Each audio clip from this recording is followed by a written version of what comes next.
Hier wird gebaut.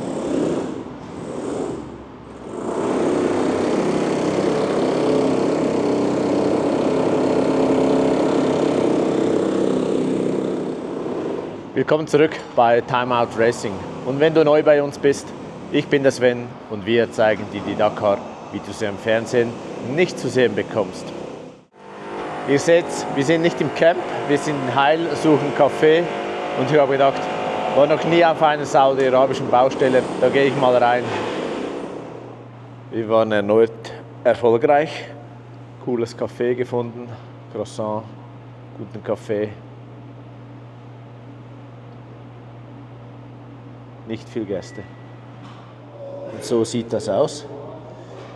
Mit etwas Süßem. Perfekt. Ist noch spannend.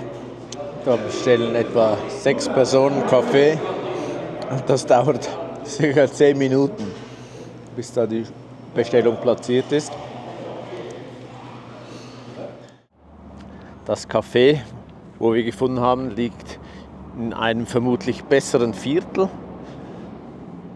Also jetzt alles noble Häuser. Die Straße sieht zwar nicht so aus, aber die Häuser sehen doch besser aus als sonst. Das ist hier in Heil. Generell hier in Heil finde ich es sehr sauber, überall ist aufgeräumt, es liegt kein Abfall rum. Das ist dann auf dem Land doch schon ein bisschen schlimmer, aber hier nicht.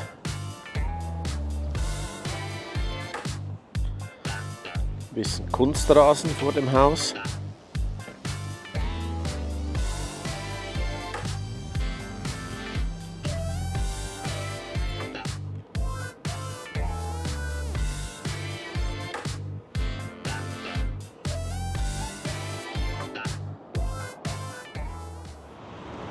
Mittagszeit, wir suchen was zu essen. Auf dem Menü, wie immer, Hähnchen und Reis.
Die letzten Meter bis ins Camp Al-Duwadimi. Es waren 550 Kilometer. Eigentlich lief alles gut. Und jetzt Pause 20 nach 4.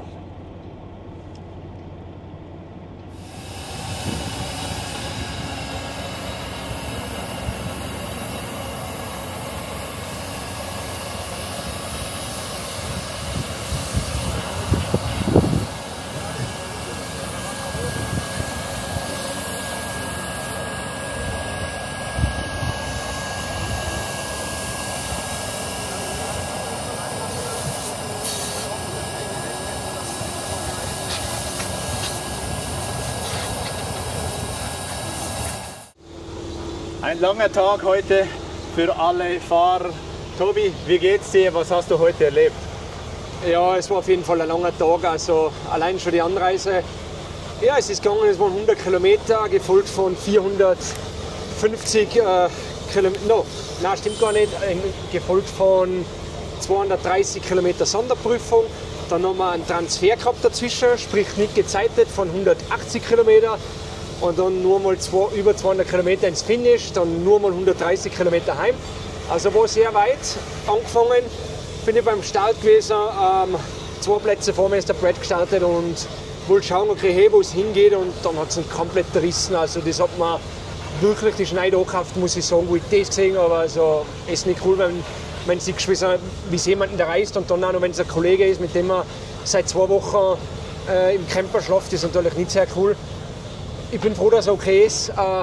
Zu mir, ich bin wirklich gut gefahren, habe 2, 3 Navigationsfehler gehabt, bin aber beim Tankstopp angekommen und war 4. Gesamt. Also ich meine, ich war brutal und hat wirklich gut gepasst. Dann eben die Neutralisation. Der zweite Teil war dann mehr Dünen, der erste Teil war mehr so steinig und so in Canyons umeinander. Und der zweite Teil eben mehr so Dünen, aber es war brutal gefährlich, weil nämlich sehr, sehr viele Einheimische da waren. Und die wollten sich halt die Rallye Dakar anschauen und die sind halt mit den Autos überall umeinander. Es war so leicht, sich zu verfahren. Ich habe das super gemacht. Ich bin den ganzen Tag nur beim Navigieren gewesen, habe 2, 3 Fahrer überholt, leider 2 gestürzte Fahrer, aber habe den ganzen Tag selber navigiert, bin einen brutal guten Speed gefahren, habe ein bisschen was verloren, weil ich mir halt gedacht habe, okay, hey, jetzt könnte ich da selber ein bisschen meine Linie ziehen, aber hey, egal, ich bin super zufrieden. Stage Win Nummer 3, gesamt glaube ich Platz 12, also von dem her, ich bin mehr als zufrieden, muss ich sagen. Es war wirklich ein langer Tag. Ich bin um 6:18 Uhr gestartet, bin um 17:30 Uhr angekommen. Zum Glück bin ich noch schneller Fahrer. Jetzt geht schon die Sonne unter. Ich will mir gar nicht vorstellen, wie viele das jetzt erst im Ziel ankommen und dann nochmal 130 Kilometer zurückgehauen. Also von dem her, mein Tag Revue passiert. Ich bin richtig zufrieden mit mir selber. Bin der beste Standardpilot, sage ich jetzt einmal, mit dem Standardmotorrad unter den ganzen Werksfahrern. Also da kann ich wirklich stolz auf mich sein, und es sind noch 4 Tage bis zum Finish, oder 5, also sehr viele Kilometer noch. Und ich habe eine Gaude und ich freue mich, wenn es so weitergeht. Und wie fühlst du dich körperlich? Noch Energie? Ja, auf jeden Fall. Also ich bin schon ein bisschen müde, einfach weil ich so viele Informationen aufgesammelt habe. Also fast 900 Kilometer an einem Tag ist schon sehr, sehr weit. Wenn du denkst, das ist, als wie wenn du einmal quer durch Österreich fährst und dann wieder zurückgehst, einfach. Das war schon weit, aber hey, mir geht's super. Ich gehe jetzt dann wieder zum Physio. Und der Physio ist beim Radlfahren, ist sich schon beim Aufwärmen, dass er mir wieder durchknicken kann. Und dann freue ich mich, wenn es morgen schon wieder losgeht, wenn es wieder weitergeht auf jeden Fall. Ein Zuschauer hat noch gefragt, inwieweit dein Fahrwerk angepasst ist, Federn oder Öl, oder ist das alles Standard? Nein, ist alles Standard. Also das Einzige, was wir angepasst haben, sind halt eigentlich die Klicks und der Durchhang. Sprich, was eigentlich jeder selber tun kann. Es ist Standard Feder, Standard Öl, nichts verbessert. Also wir haben da echt ein gutes Setup zusammengekriegt, bin ich wirklich stolz drauf. Also das Team leistet da wirklich super Arbeit. Aber nein, wie gesagt, das Motorrad ist komplett Standard. Du kannst es genau so kaufen, so wie ich es fahre.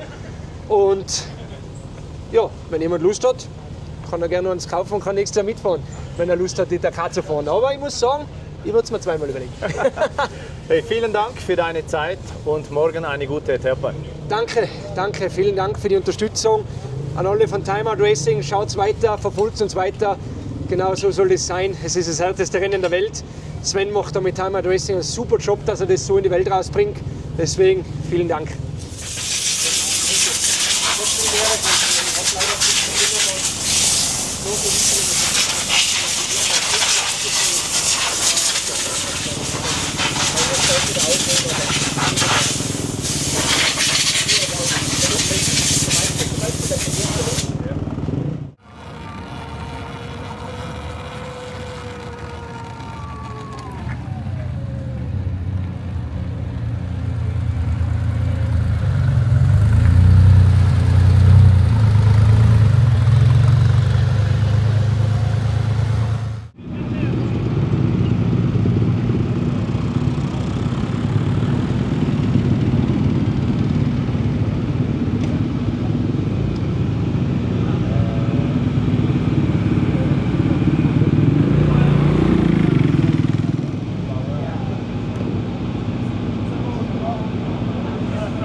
19 Uhr, ich bin hier am Eingang vom Camp. Die Motorräder kommen rein, die ersten schnellen Autos kommen rein. Gewisse Servicefahrzeuge kommen auch erst jetzt rein. Es war auch für uns eine lange Reise. Von daher, das wird eine späte Nacht und ich bin gespannt, wenn Adi und Ernst kommt. Das möchte ich sicher noch ins Video integrieren. Und hier im Camp hat es kein Internet. Ich muss in die Stadt fahren, geht etwa 10 Minuten und da dann mein Glück versuchen. Der Eingang hier ist geteilt. Auf der einen Seite kommen die Rennfahrzeuge rein, da geben sie die Zeitkarte ab. Und auf der anderen Seite kommen die Servicefahrzeuge rein. Damit das da einwandfrei funktioniert, ist das getrennt und dass es auch keinen Stau gibt.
Cristina Guterres soeben angekommen und beim Auto von Nasser ist man schon intensiv am Schrauben.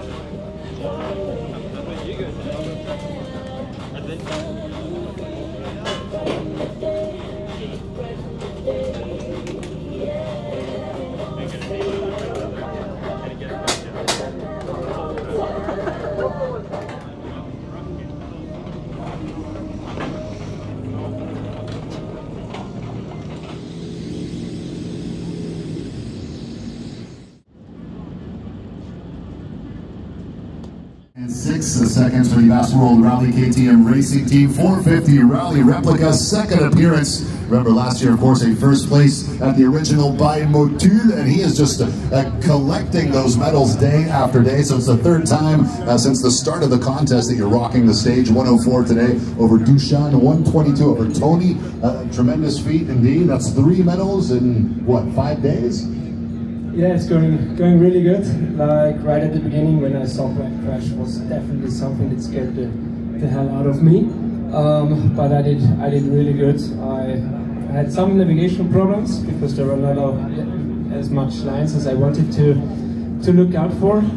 But I did really good. Like at refilling I was 4th overall, so I was like, okay, it's really good. And then after refueling, there were so many cars in the special stage, so many Arabic people. I mean, it's cool that there are so many spectators, but they just go everywhere. I hit the car, I think, 3 or 4 times almost. And the navigation was really tricky. I was alone all day long. But yeah, I'm happy how it went. Like 2 or 3 times I tried to be more clever than the guys in front of me, which didn't turn out so good. I got lost a little bit, but hey, I'm here at the finish. I got another medal, so.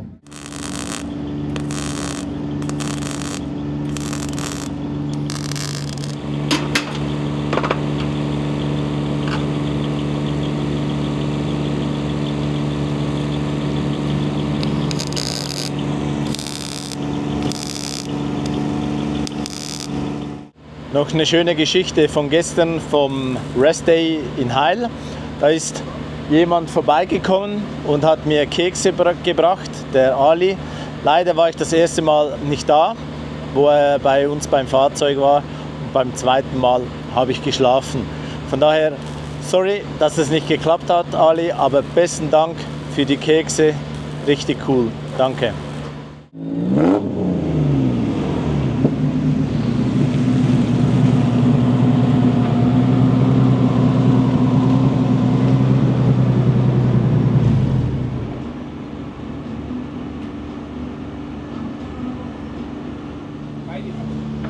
Halb 9, beide Fahrzeuge sind hier im Camp.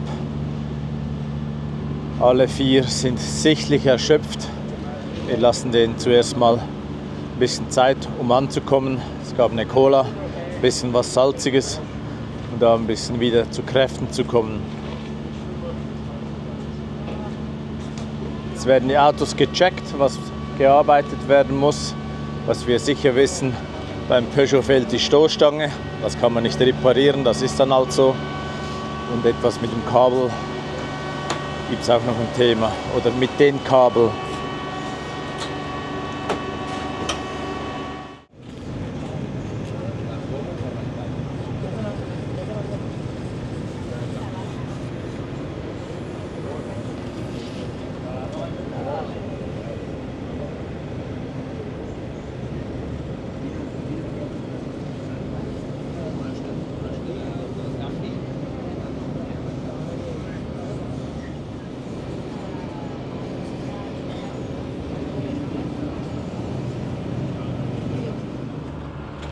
Schlechte Nachrichten beim Peugeot.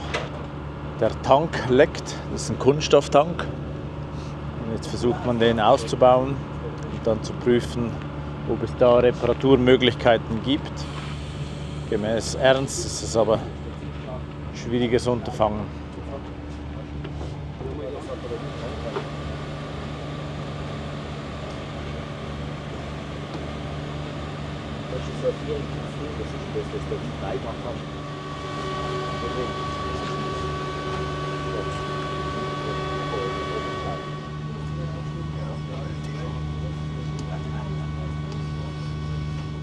Ist liegen geblieben. Dann wär's mal los. Dobro.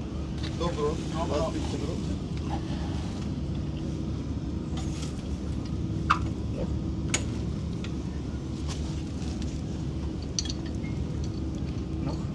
Dabei? Treffer. Noch dann runter. Noch. Ja, gut sie. Achtung, Daniel. Ich lasse noch was ab. Ich habe meine Hände dazwischen. Ja, dann tu die kurz weg, bitte. Er macht nichts.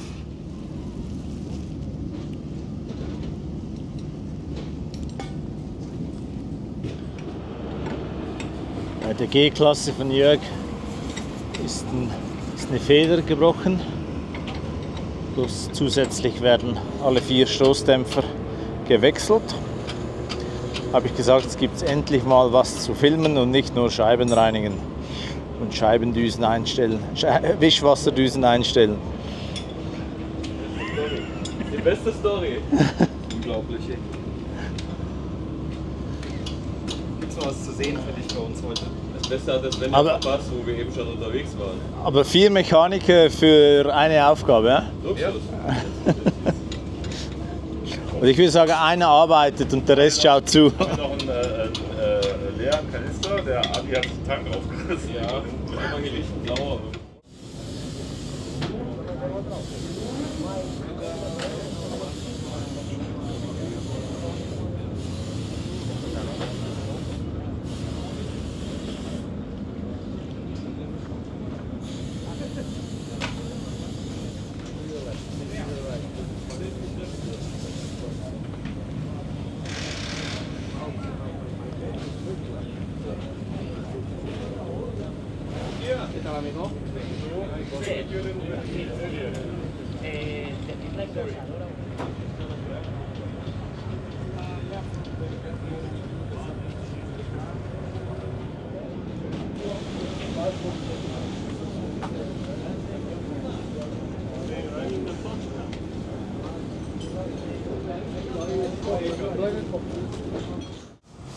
Eine weitere anstrengende Etappe auch für Justin. Du strahlst, erzähl mal, was hast du erlebt? Also immer wenn ich denke, es war irgendwie ein krasser Tag, dann setzt David Castera noch einen drauf, ich weiß es nicht. Also heute hatten wir 606 Kilometer Etappe, davon 170 zwar auf der Straße Transfer, aber ich habe schon quasi bei dem ersten Stint 240 Kilometer gemerkt, dass es vom Durchschnittsspeed her nicht hinkommt und ich auf jeden Fall in die Dunkelheit geraten werde. Eigentlich dachte ich bis dahin, zumindest in der Streckenbeschreibung für heute stand, wir hätten irgendwie nur 5% Dünen. Das wären dann 30 Kilometer gewesen von der Gesamtstrecke. Aber nach dem Refill waren nur noch Dünen, ich weiß nicht. Also irgendwas stimmte da nicht, vielleicht war das auch absichtlich, kann ich mir schon vorstellen. Ich weiß gar nicht, was ich sagen soll. Ich habe nach dem Refill, ich bin dann 10 Minuten früher reingestartet, habe ein bisschen die Zeit übersprungen, weil ich schon wusste, auch 10 Minuten können in der Sonne, in den Sonnenstrahlen noch was ausmachen. Und habe dann so viel Gas gegeben, wie es ging und habe es tatsächlich 150 Kilometer noch im Hellen irgendwie geschafft. Aber die letzten 50 Kilometer waren komplett im Dunkeln und ich habe schon alle Szenarien im Kopf gehabt. Ist es jetzt hier vorbei oder schlafe ich jetzt in der Wüste und fahre morgen früh weiter? Weil also man kennt ja so Horrorgeschichten, ne? Irgendwie mit Scheinwerferlicht in der Düne fahren ist ja auch nicht so genial.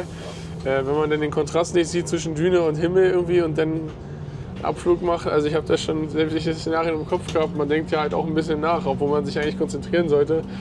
Ja, irgendwie hatten wir heute Glück. Der Mond hat recht stark geschienen. Also ich hatte tatsächlich, also jetzt nicht viel Licht, aber ich konnte den Kontrast zwischen Himmel und Dünen sehen. Das war natürlich ein riesen Vorteil, weil ich zumindest wusste, okay, oder ahnen konnte, wie hoch die Düne ist.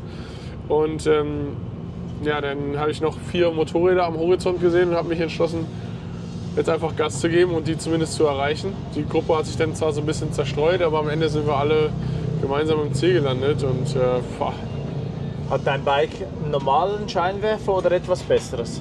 Es ist der normale Rallye-Replika-Scheinwerfer. Guter Punkt, dass du mich darauf ansprichst. Fernlicht geht nicht, muss ich dem Mechaniker Bescheid sagen. Ich bin den normalen Licht gefahren.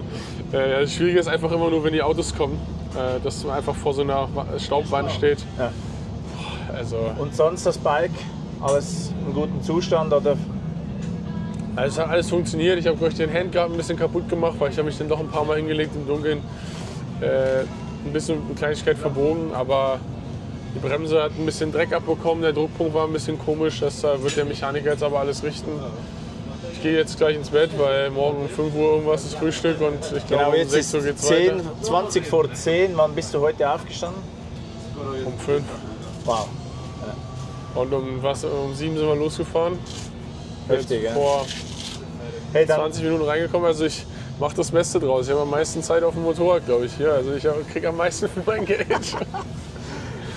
Danke, dass du dir trotz der Belastung noch Zeit für uns genommen hast und ich wünsche dir eine gute Nacht. Danke, wir sehen uns morgen. Ich habe noch 2 Plaketten, die nicht unterschrieben sind für die Verlosung und ich habe eine Idee gehabt heute im Auto, habe dann den Tobi gefragt. Also unterschreiben wird der Tobi Ebster, aber nicht an der Dakar, sondern erst nach der Verlosung. Also wir verlosen die und die gewinnen, bekommen dann eine eigene Widmung, sage ich mal, mit einem Namen vom Gewinner und der Unterschrift von Tobi. Also die nehme ich wieder ununterschrieben nach Hause, dann machen wir die Verlosung und Tobi unterschreibt die dann für den Gewinner persönlich. Also nicht vor Ort, aber für ihn unterschrieben. Und die Nummer für heute, für die Verlosung, ist die Nummer 5.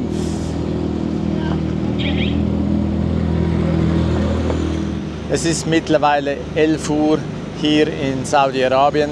Am Peugeot wird immer noch gearbeitet. Der Tank wurde ausgebaut, wurde bei Freunden hier vorbeigebracht und die sind ja am Kleben. In etwa so eine Stunde, 2 sollte das trocken sein und dann wird er wieder eingebaut.